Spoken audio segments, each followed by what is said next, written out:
L'eau de notre robinet est-elle de bonne qualité ? Oui, répond l'UFC Que Choisir. Elle vient de publier une étude sur le sujet. Claire Villalon.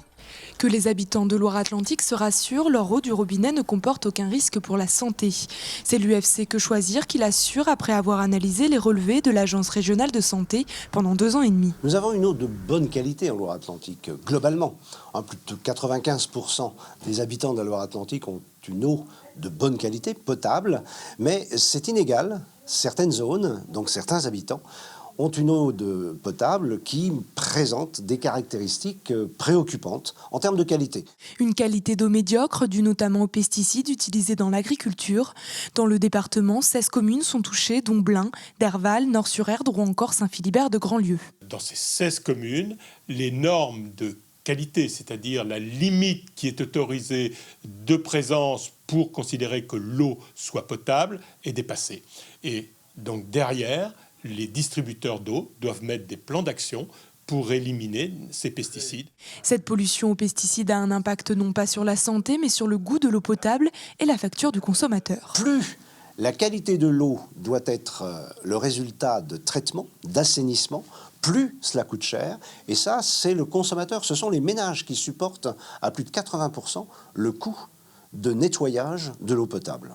Autrement dit, les agriculteurs et l'industrie polluent, et les ménages payent le nettoyage de ces pollutions. Malgré cette situation, l'UFC Que Choisir invite les habitants du département à privilégier l'eau du robinet plutôt que celle en bouteille, beaucoup plus chère et polluante.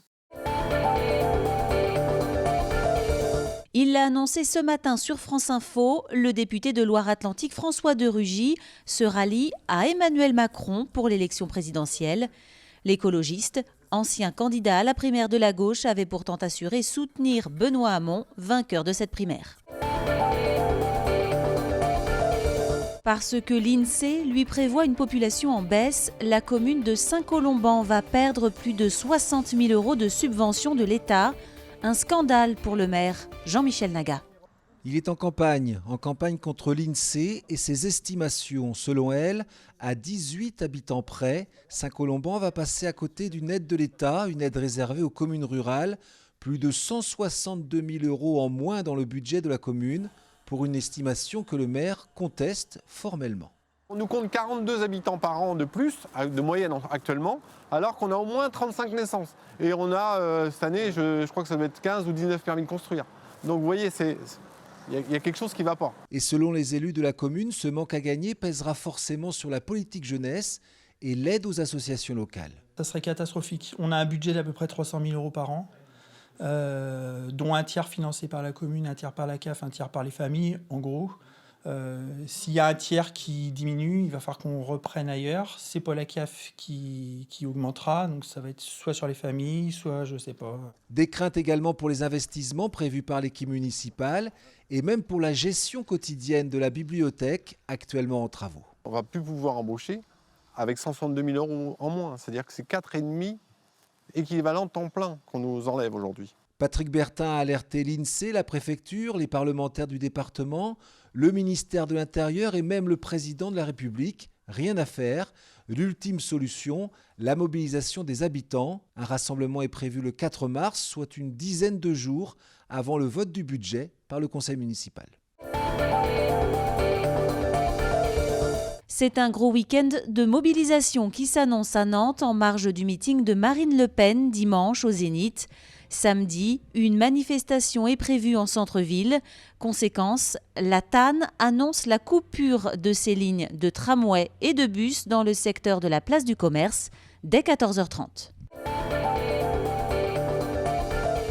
Installé à Rezé, l'artiste Jinx Kunst va exposer à partir du 2 mars son travail sur l'Afrique de l'Ouest. Benoît Balti l'a rencontré. Par le biais de cette expo, en fait, j'ai voulu faire découvrir tout ce que j'ai réalisé là-bas et surtout faire voyager les gens. Un peu, s'ils n'ont pas l'occasion d'aller en Afrique, ben là, ils ont peut-être un petit avant-goût en fait, de l'Afrique qui leur donnera envie d'aller découvrir l'Afrique. Surtout que l'Afrique, il y a de moins en moins de tourisme. Donc si je peux relancer le tourisme, ce serait très bien.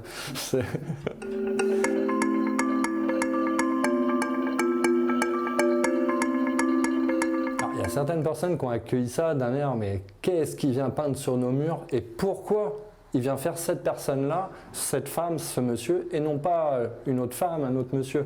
Parce que la plupart des gens que j'ai peints, ils ne sont pas connus même de leur ville, ils sont dans l'ombre. Donc il y a eu beaucoup de questionnements, mais il y a eu surtout beaucoup de sourires parce qu'on égayait des murs gris.